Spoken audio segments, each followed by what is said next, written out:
gusto ko lang malaman yung mga vloggers na nandito ngayon. Pakitaas nga ulit yung kamay ninyo. Oo, hindi ko kasi kayo kilala isa-isa eh. Kanina, kung susubaybayan po natin yung takbo ng hearing, makikita po natin na napakahalaga po ng papel na ginagampanan ninyo sa paglaganap ng balita at sa mga pangyayari sa ating bansa. And in a certain way and in a certain form, you influence the manner of thinking of certain Filipinos. No? And I'm sure you agree with me that when I say the Philippines is a sovereign country. Now, I just want to find out from the vloggers present, do you condemn what China is doing in the West Philippine Sea? Yes or no? Can you raise your hand? Can I just, all of you? All of you? Yung mga nasa dulo, hindi ko po masyadong, sorry malabo kasi yung mata ko. Are those vloggers as well at the end? Yes? Do they also, are you also raising your hand? Yes? Okay, so you also condemn what China is doing in the West Philippine Sea. Is this correct? Yes, okay. If so, then, Commodore Tariela, you mentioned na maraming mga disinformation, fake news na lumalabas patungkol sa usapin ng West Philippine Sea. Can you further elaborate on this? Yes, sir. Just like what I mentioned a while ago, sir, no? There are 7 types of narratives that they're saying. Una, wala tayong legal basis. Second, dinidiktahan lang tayo ng Amerika. Pangatlo, Pilipinas ang gumugulo sa West Philippine Sea. Pang-apat, ito ay hindi ito priority ng ordinaryong Pilipino. At pang-lima, ang mga spokesperson natin are actually receiving bribe from the government and even the U.S. government. Okay. So, is Mr. Mark Lopez present? No. And Comsec, can we check if Mr. Mark Lopez is present? Because I remember in our last hearing, he was very opinionated about this issue. Comsec?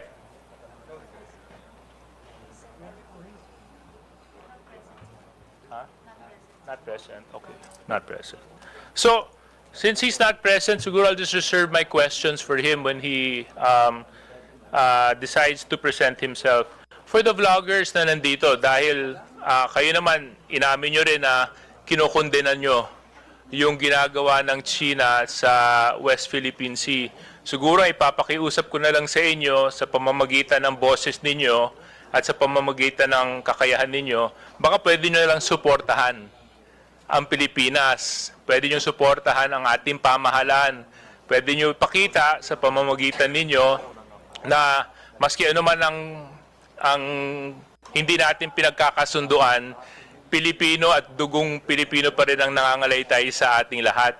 At yun po ay dapat pinaglalaban natin. I think for our armed forces right now, this is very important that we show that the country is in full support in protecting the rights and the sovereignty of our country.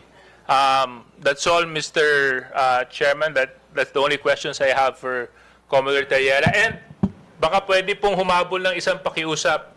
Alam mo, campaign period ngayon eh. Kami mga kandidato nakikiusap. Baka pwede ko ipakiusap sa inyo.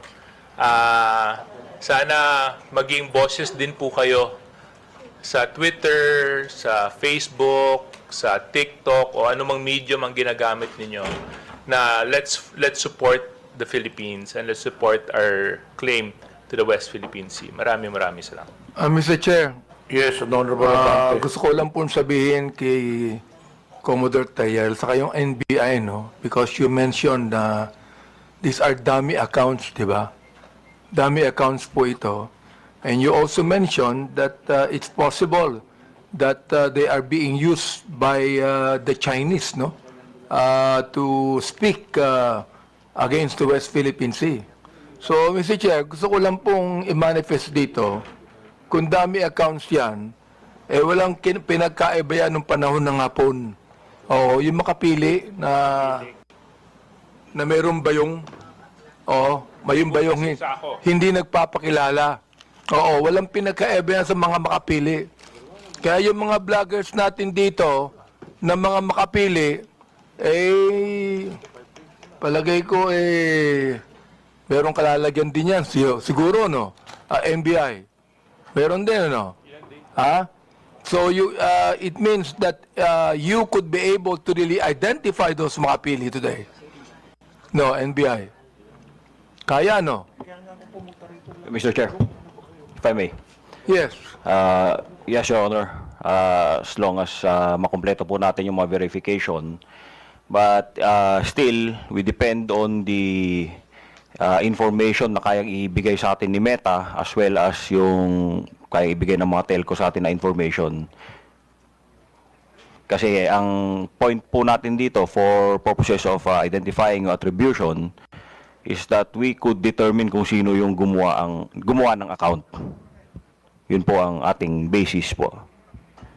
Well, the fact na, Mr. Chair, that our bloggers are here with us today, hindi po ito makapili. Mga Pilipino po ito, that they're appearing with us today to be able to help us craft a legislation finally, to be able to put a stop to this fake news, especially those people who are using dummy accounts. Finally put a stop to it, Mr. Chair. Yun lang po gusto kong sabihin.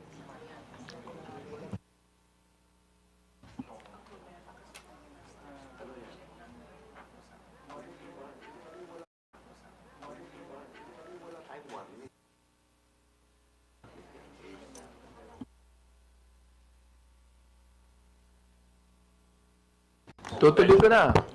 I will continue. Okay, Yeah. Chairman Abante, please Oh, continue. Mr. Chair, thank you. Andito po pa si Miss Joey Cruz. Miss Joey Cruz, andito po ba? Yes, Mr. Chair. Okay, Asan Chairman. po siya? Asan po siya? Ayan. Oh. Gusto ko lang po alam nyo, sa totoo lang, marami po akong natatanggap na bashing Hindi ko pinapansin. Hindi ko pinapansin yon. Katulad ni Kabayan, hindi ako naiinsulto, hindi ako nababagabag, hindi ko pinapansin, wala namang katotohanan yun Kaya hindi ko pinapansin yan. Alright. Ngayon, ang gusto ko lang pong sabihin kay Miss Joey Cruz, in one of your vlogs in YouTube, you directed this statement sa akin. No? Akin mismo. Unang-una, hindi naman kita kilala. Hindi naman kita kaaway. Wala naman akong ginawang masama sa'yo. Tama ba ako, Mr. Chair? Meron po ba akong ginawang masama sa inyo? There is no personal action. Kaya nga, Mr. Chair, sagutin mo lang ako. Meron po ba akong ginawang masama sa inyo? No Meron ba, wala? None, Mr. Chair. Wala. Wala akong ginawang masama sa inyo, Pinapatunayan nyo yan, Pangalawa, hindi nyo ako kilala. Tama ba, Miss Joey Cruz? You do not know me personally. Correct, Mr. Chair. And Mr. Chair, I do not even know Miss Joey Cruz personally. Am I right? Correct, Mr. Chair. But, you made a statement against me. Ito, babasahin ko, ang sabi mo, ganito, kung Abante, paswelduhan ka ng taxpayer, gago. Tinawag mo akong tinawag mo akong gago. Bakit? Ba't mo ginawa sa akin yun? Gusto mo ba akong umiyak ngayon sa'yo? Sabihin ko, ba't mo ginawa sa akin yun? Bakit mo ako tinawag na gago? Bakit po, Mr. Chair? Please, yes. Mr. Chair, and I think it is already established that we do not know each other personally. Ano po yung pakilakas nga po? Hello, Mr. Chair? Mr. Chair? Okay. I think it is already established that we do not know each other personally. Therefore, the statement was said based in a not personal way, but it is an observation of my reaction Mr. Chair, on meron ka the- pang salita. Your observation is that I'm gago? Is that your observation? This pertains to the public function as I perceive it, Mr. Chair. No, you're, public what? Public action, Public Mr. Chair. action. So you mean that is the public that is actually telling me that I'm gago? No, Or is Mr. it Chair, you? the statement Let me came ask from you, me. Mr. Chair, is it you? Yes, Mr. Chair. So you were the one that said that, right? Correct, Mr. Chair. Ayun. Pero hindi mo ko kilala. Wala akong ginawa masama sa'yo. Yes, Mr. Chair. It What is your already right to established. tell me that I'm gago? Because I am a citizen of What the is Philippine your sys- right to tell me I'm gago?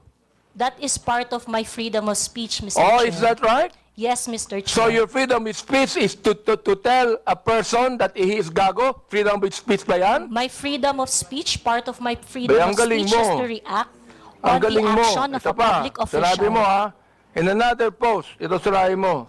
Pero alam mo, kaya tayo nagmi-meeting dito, para mini-mention ko ito, no? Pero sa totoo lang, hindi ko pinansin yan, matagal na yan eh. Di ba? Hindi ko pinansin yan. Ito ha, ang sabi mo, you know, Kong Benny Abante, I can find all of this. Isasampal ko ito sa pagmumukha mo. Is that still freedom of speech? Mr. Chair, I am not very familiar Yes on or that no, post. Mr. Chair? Is that still, you think, freedom of speech? When you said, isasampal ko ito sa pagmumukha mo. Mr. Is Chair, that freedom of speech? yes, Mr. Chair. Ganon. Oo. So, ibig sabihin, ganito.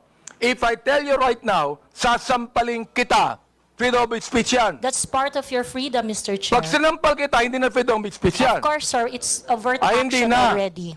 Yes, Hindi sir. na, no? Yes, sir. Oo, ang galing. Mahusay ito. Oo, magaling ka. Oo. Ang sabi mo, I'm going to be Hindi ko masabi to, Mr. Chair. F-U-C-K-E-D. Prepared. Binanggit mo yon? Mr. Chair, Bakit naman? Mr. Chair, Ano may ba I nagawa know kong when kasalanan that post sa'yo? was posted? Mr. Chair, Oh. Mr. Chair, so that I can answer intelligently on the question You of... can, Mr. Chair, may I know you can the date answer of the intelligently. I But cannot what you answer... said here, is that intelligent? Let me ask you, Mr. Chair. Nung sinabi mo, you know, Kong Benny Abante, I can find all of this, isasampal ko ito sa pagmumukha mo. Is that intelligent? Mr. Chair, I cannot intelligently answer if I do not know when the post was posted.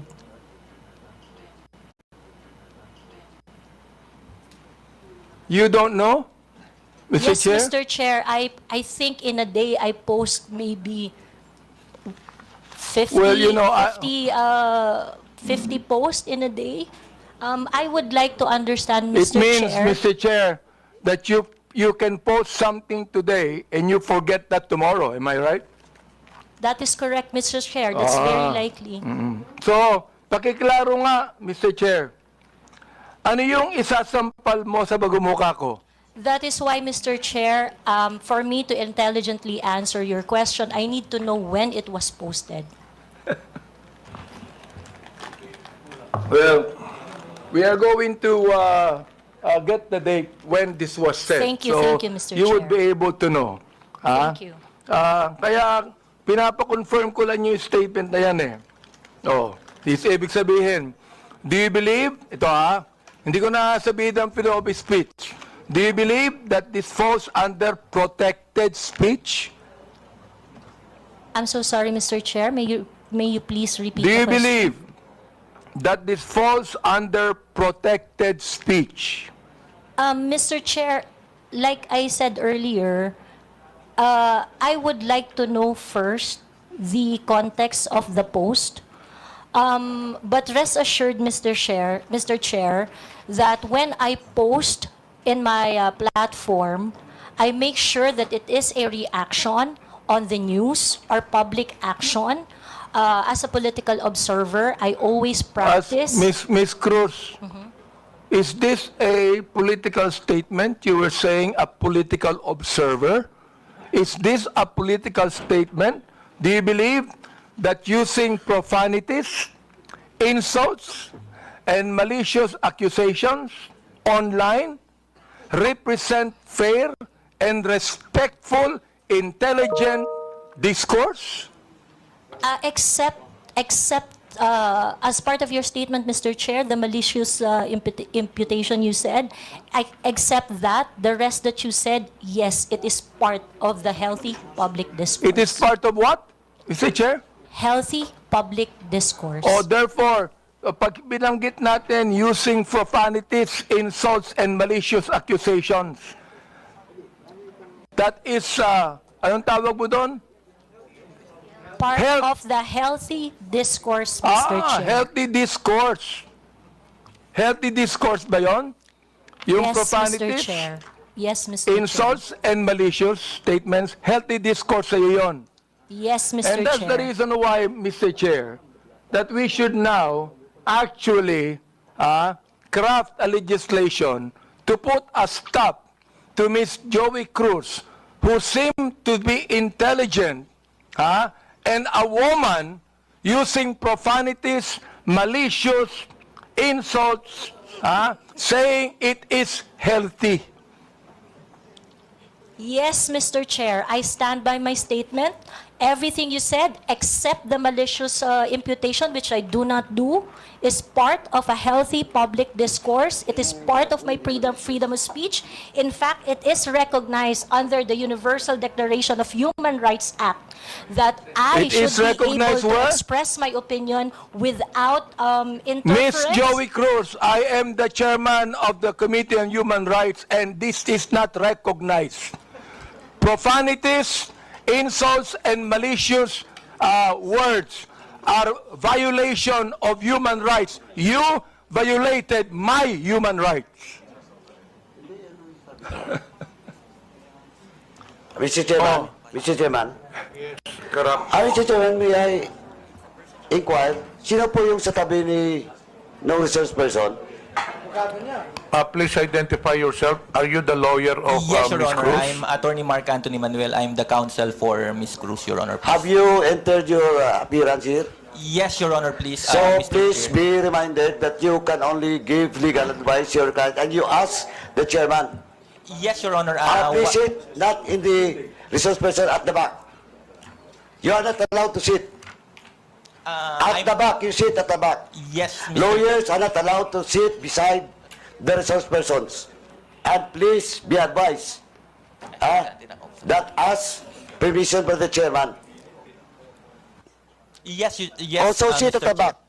Yes, Mr. Do Chair. not sit beside your client. And rest assured that I am only advising my client as And to then, her so legal ask the rights. chairman the permission before you give the advice. Yes, Mr. Chair. Also sit at the back. Thank you, Mr. Chairman. Thank you, Mr. Chair. Attorney, please comply.